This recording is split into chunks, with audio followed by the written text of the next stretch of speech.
Hi all, welcome to Daily News Analysis. Today is 2nd January 2025. അപ്പം new ഇയറിലെ എൻ്റെ ആദ്യത്തെ DNA ആണ്. നമുക്ക് എന്തൊക്കെയാണ് ഇന്നത്തെ പ്രധാന വാർത്തകൾ നോക്കാം. Tackling delimitation by reversing population control GS2-നകത്ത് വരുന്ന ഒരു ടോപ്പിക്കാണ്. Youth at the forefront of climate litigation GS3-കകത്ത് വരുന്ന ടോപ്പിക്കാണ്. Scorpene class submarine among 3 front line platforms to be inducted by navy on and 15th. ഇത് GS3-കകത്ത് വരുന്ന ടോപ്പിക്കാണ്. നമുക്ക് എന്തൊക്കെയാണെന്ന് നോക്കാം. Tackling delimitation by reversing population control GS2-നകത്ത് വരുന്ന ടോപ്പിക്കാണ്. ഡീലിമിറ്റേഷൻ എന്ന് പറയുന്നത് നമുക്കറിയാം നമ്മുടെ പൊളിറ്റി പരമായിട്ട് ഇമ്പോർട്ടന്റ് ആയിട്ട് വരുന്ന ഒരു ടോപ്പിക്കാണ്. അപ്പൊ ഇതിനകത്ത് പറയുന്നത് chief ministers of Andhra Pradesh and Tamil Nadu are concerned about a possible reduction in their states parliamentary seats due to population based delimitation. അപ്പം പോപ്പുലേഷൻ ബേസ്ഡ് ഡീലിമിറ്റേഷനെ സംബന്ധിച്ച് കുറെ കൺസേൺസ് നമ്മുടെ മുഖ്യമന്ത്രിമാര് ആന്ധ്രാപ്രദേശിന്റെയും തമിഴ്നാടിന്റെയും മുഖ്യമന്ത്രിമാര് ആ കൺസേൺസ് റേസ് ചെയ്യുകയുണ്ടായി. എന്തുകൊണ്ടാണ്? കാരണം സദേൺ സ്റ്റേറ്റ്സ് എന്ന് പറയുന്ന ഇടത്ത് അവര് നല്ല മുൻപന്തിയിലാണ് പോകുന്നത്. കാരണം പോപ്പുലേഷൻ റേറ്റ്സ് ഒക്കെ അവർക്ക് കൺട്രോൾ ചെയ്യാൻ പറ്റുന്നുണ്ട്. സദേൺ സ്റ്റേറ്റ്സിൽ ലോവർ ഫെർട്ടിലിറ്റി റേറ്റ്സ് ആണ്. അതുകൊണ്ട് തന്നെ പോപ്പുലേഷൻ ഗ്രോത്ത് വളരെ കുറവാണ്, കമ്പാരിറ്റീവ്ലി കുറവാണ് കമ്പയർഡ് വിത്ത് നോർത്തേൺ സ്റ്റേറ്റ്സ്. അപ്പൊ എന്ത് സംഭവിക്കും? അവർക്ക് അവരുടെ റെപ്രസെന്റേഷൻ പാർലമെന്റിൽ കുറയാൻ ചാൻസസ് ഉണ്ട്. കാരണം എന്തുകൊണ്ടാണ്? നമ്മുടെ ഈ ഡീലിമിറ്റേഷൻ നടത്തുന്ന സമയത്ത് എന്ത് സംഭവിക്കും? പാർലമെന്ററി സീറ്റ്സ് കൊടുക്കുന്നത് എന്തിന്റെ അടിസ്ഥാനത്തിലാണ്? പോപ്പുലേഷന്റെ അടിസ്ഥാനത്തിലാണ്. അപ്പോൾ കൂടുതൽ പോപ്പുലേഷൻ ഉള്ള സ്ഥലത്ത് കൂടുതൽ സീറ്റ്സ് കിട്ടാൻ ചാൻസസ് ഉണ്ട്. കൂടുതൽ പോപ്പുലേഷൻ എന്ന് പറഞ്ഞാൽ എന്താ? അവിടെ പോപ്പുലേഷൻ കൺട്രോൾ മെഷേഴ്സ് ഒക്കെ എടുക്കുന്ന കുറവാണ്. അതാ നമുക്ക് അങ്ങനെ നോക്കുവാണെങ്കിൽ ആ എടുക്കുന്ന കൺട്രോൾ മെഷേഴ്സ് നല്ല സക്സസ്ഫുൾ ആയിട്ട് മുന്നോട്ട് പോകുന്ന അല്ലെങ്കിൽ നല്ല ഫാമിലി പ്ലാനിങ് ഉള്ള സ്റ്റേറ്റ്സിലൊക്കെ അപ്പൊ സീറ്റ്സ് കുറയാൻ ചാൻസസ് വരും. അത് ഒരു നെഗറ്റീവ് ഇമ്പാക്ട് ആണ് അവരിൽ ഉണ്ടാക്കുന്നത്. അപ്പൊ പൊളിറ്റിക്കൽ കൺസേൺസ് ആണ് ആദ്യമായിട്ട് leaders like Chandrababu Naidu and MK Stalin, അതായത് മുഖ്യമന്ത്രിമാരാണ് ആന്ധ്രാപ്രദേശിന്റെയും പിന്നെ അതുപോലെ നമ്മുടെ തമിഴ്നാടിന്റെ മുഖ്യമന്ത്രിമാർ എന്താ കൺസേൺസ് റേസ് ചെയ്തത്? Question why states with better family planning should lose political influence.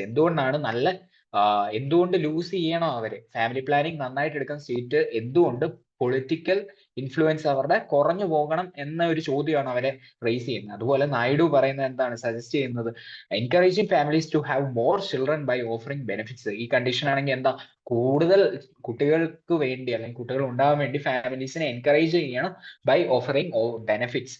പിന്നെ അതുപോലെ സ്റ്റാലിന് ഒരു ജോക്ക് പറയുണ്ടായി about having many children to avoid losing seats. അവ സീറ്റ് കുറയാതിരിക്കാൻ വേണ്ടി കൂടുതൽ കുട്ടികൾ ഉണ്ടാവണം എന്ന രീതിക്ക് സ്റ്റാലിന് ഒരു ജോക്ക് പറയുകയൊക്കെ ഉണ്ടായി. പിന്നെ ചലഞ്ചസ് എന്തൊക്കെയാണെന്ന് നമുക്ക് നോക്കാം. Of reversing fertility decline. അപ്പൊ നമുക്കറിയാം ചൈനയുടെ വൺ ചൈൽഡ് പോളിസി ഒക്കെ കഴിഞ്ഞ ഇടയ്ക്ക് റിവേഴ്സ് ചെയ്യുകയുണ്ടായി. അതെന്തുകൊണ്ടാണ്? അത് എഫക്റ്റീവ് ആയിട്ട് വർക്ക് ചെയ്തില്ല. ഫോഴ്സ്ഡ് റെഗുലേഷൻ ഓഫ് ഫെർട്ടിലിറ്റി വെച്ച് കഴിഞ്ഞാൽ എന്താ സംഭവിക്കുന്നത്? Often lead to social and economic problems. അപ്പൊ പോപ്പുലേഷൻ ആൻഡ് റെപ്രസെന്റേഷൻ നമുക്ക് നോക്കാം. ആ ഒരു ലിങ്കിനെ പറ്റി നോക്കാം. Using population size alone to be decide political representation may disadvantage developed regions that achieved population. അപ്പൊ ഇപ്പൊ നമ്മൾ പറഞ്ഞ കാര്യമൊക്കെ തന്നെയാണ്. പോപ്പുലേഷൻ സൈസിനെ മാത്രം ഒരു ഫാക്ടർ ആയിട്ട് കാണുവാണെങ്കിൽ അല്ലെങ്കിൽ പൊളിറ്റിക്കൽ റെപ്രസെന്റേഷനെ ഡിസൈഡ് ചെയ്യുന്ന ഒരു ഫാക്ടർ ആയിട്ട് പോപ്പുലേഷൻ സൈസിനെ മാത്രം കാണുവാണെങ്കിൽ അതൊരു ഡിസഡ്വാൻറ്റേജ് ആയിരിക്കും. കാരണം ഡെവലപ്ഡ് റീജിയൻസ് ഒക്കെ പൊളിറ്റിക്കൽ കൺട്രോൾ അച്ചീവ് ചെയ്ത റീജിയൻസിലൊക്കെ അപ്പൊ സീറ്റ്സ് കുറയാൻ ചാൻസ് ഉണ്ട്. അവരെ നെഗറ്റീവായിട്ട് അവർക്ക് ഒരു നെഗറ്റീവായിട്ടൊരു എഫക്റ്റ് അവരിൽ ഉണ്ടാവും. And fair representation should consider development, education and other factors, not just population numbers. അപ്പം പോപ്പുലേഷന്റെ അടിസ്ഥാനത്തിൽ മാത്രമായിരിക്കരുത് ഒരു ഫെയർ റെപ്രസെന്റേഷൻ കൊടുക്കുന്നത്. Based on development, education and other factors ഇതെല്ലാം കൺസിഡർ ചെയ്യണമെന്നാണ് ഈ ആർട്ടിക്കിൾ പറയുന്നത്. പിന്നെ impact on women. Asking women to have more children can increase their personal burden unless supported by better social and economic policies. അപ്പം കൂടുതൽ കുട്ടികൾ ഉണ്ടാകാൻ വേണ്ടി പ്രോത്സാഹിപ്പിക്കുക, അങ്ങനത്തെ കാര്യങ്ങളൊക്കെ വന്നു കഴിഞ്ഞാൽ എന്ത് സംഭവിക്കും? അവിടെ സ്ത്രീകളിൽ അതൊരു പേഴ്സണൽ ബർഡൻ കൂട്ടാൻ ചാൻസസ് ഉണ്ട് unless supported by better social and economic policies. അപ്പം അങ്ങനെയുള്ള സാഹചര്യങ്ങളെ എന്ത് കൊണ്ടുവരണം എന്ന് പറയുന്നത്? സോഷ്യലും എക്കണോമിക്കും ആയിട്ടുള്ള പോളിസീസിന്റെ ഒക്കെ ആവശ്യകത ഉണ്ടാവും എന്നാണ് പറയുന്നത്.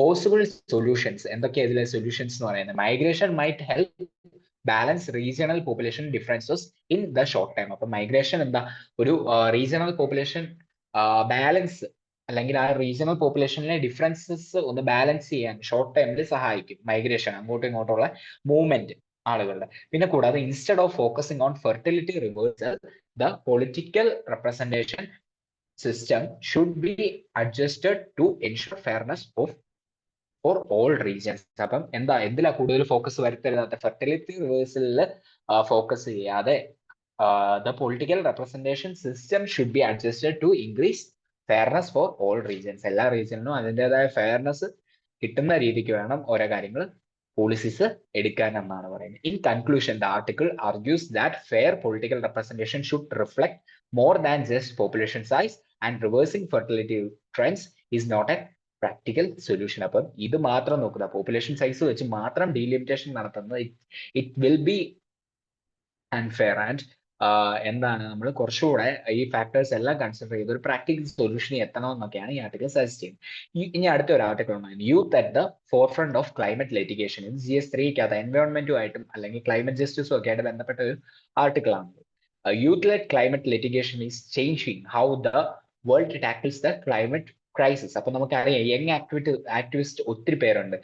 ഉദാഹരണം പറഞ്ഞു കഴിഞ്ഞാൽ ഫ്രൈഡേസ് ഫോർ ഫ്യൂച്ചറിനെ കുറിച്ച് നിങ്ങൾക്ക് അറിയാവുന്നതാണ്. ആ മൂവ്മെന്റിന്റെ ഹെഡ് ആയിട്ട് വന്ന ആരാണ്, അല്ലെങ്കിൽ ആ മൂവ്മെന്റിലെ ഒരു ആക്റ്റീവ് പാർട്ടിസിപ്പന്റ് ആരായിരുന്നു പാർട്ടിസിപ്പേറ്റ് ചെയ്തത്? ഗ്രേറ്റ തെൻബർഗിനെ ഒക്കെ നമുക്ക് ന്യൂസിൽ നമ്മൾ കണ്ടിട്ടുള്ളതാണ് പലപ്പോഴും. അപ്പൊ യങ് ആക്ടിവിസ്റ്റ് ഒത്തിരി പേര് ക്ലൈമറ്റ് ക്രൈസിസിനെ അഡ്രസ് ചെയ്യാൻ വേണ്ടി അവർ മുന്നിട്ടിറങ്ങുന്നുണ്ട്. കാരണം എന്തുകൊണ്ടാണ്? ഒരു സസ്റ്റൈനബിലിറ്റി എൻഷുർ ചെയ്യാൻ വേണ്ടിയാണ്. കാരണം ഇപ്പോഴത്തെ റിസോഴ്സസ് യൂസ് ചെയ്യാൻ പറ്റണം. നമ്മൾ എപ്പോഴും സസ്റ്റൈനബിൾ ഡെവലപ്മെന്റ് പറയുമ്പോൾ എന്താ പറയുന്നത്?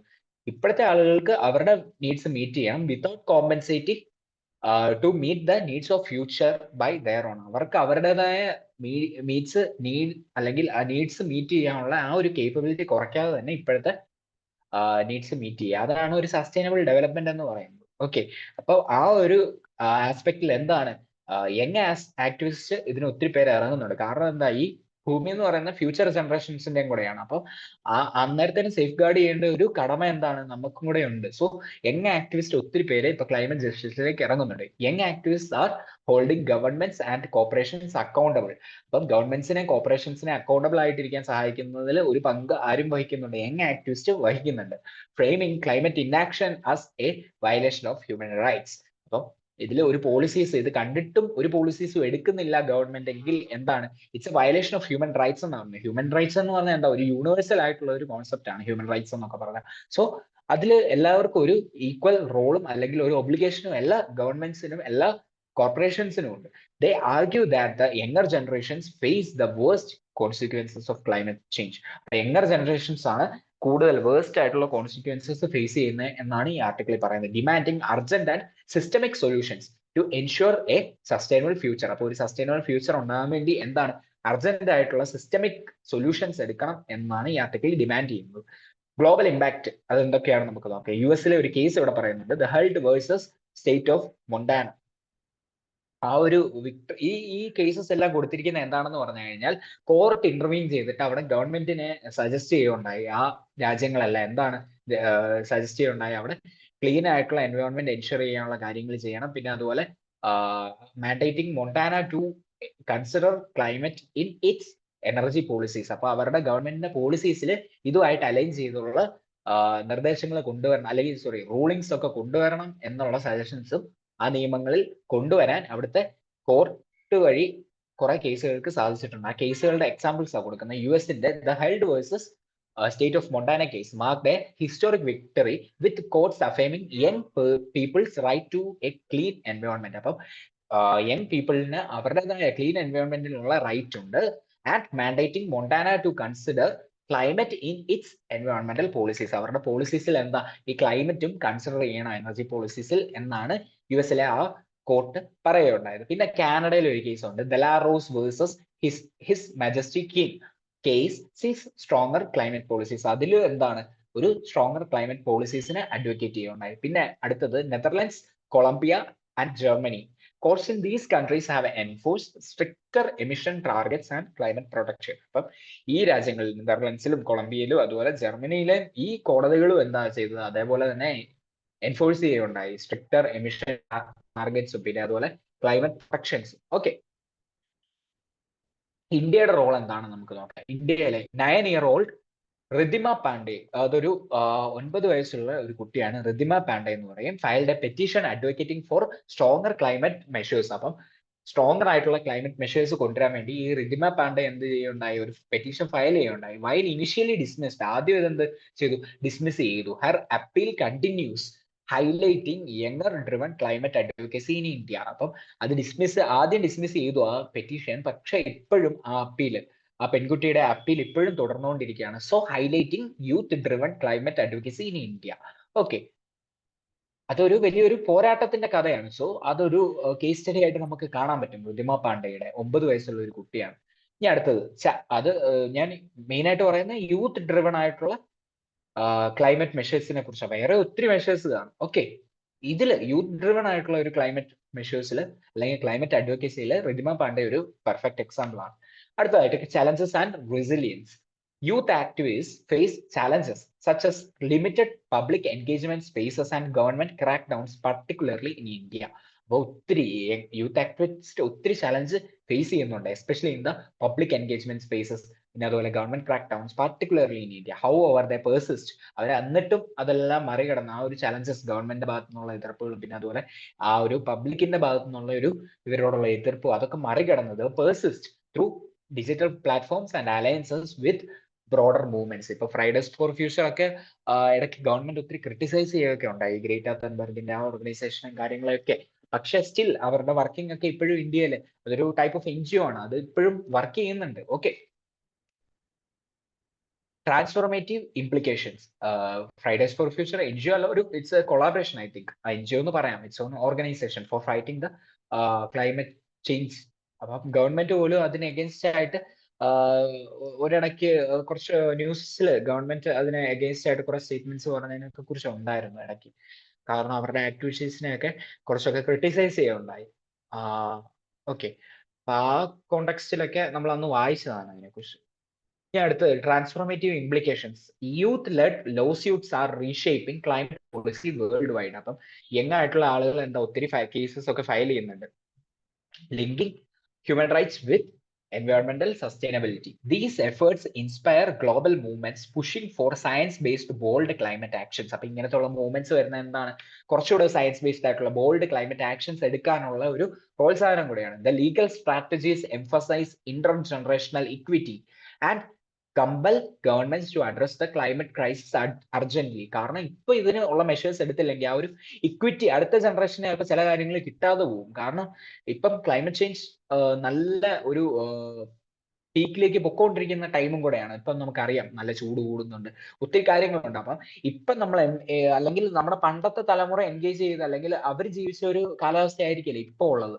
ഇപ്പം വാമിങ് ആണെങ്കിലും അപ്പൊ അവിടെ ഒരു ഇക്വിറ്റി കിട്ടാതെ വരും. അവര് ചിലപ്പോൾ എൻജോയ് ചെയ്ത് കാണും, പക്ഷെ ഫ്യൂച്ചർ ജനറേഷനെ അത് എൻജോയ് ചെയ്യാൻ പറ്റുന്ന കാണത്തില്ല. അവിടെ ഒരു ഇക്വിറ്റി അത് അഫക്ട് ചെയ്യും. പിന്നെ അതുപോലെ അർജന്റ് ആയിട്ട് അതുകൊണ്ട് എന്തെടുക്കണം, ഇതിന് അഗേൻസ്റ്റ് ആയിട്ടുള്ള ലീഗൽ സ്ട്രാറ്റജീസും മെഷേഴ്സ് ഒക്കെ എടുക്കേണ്ടത് ആവശ്യമാണ്.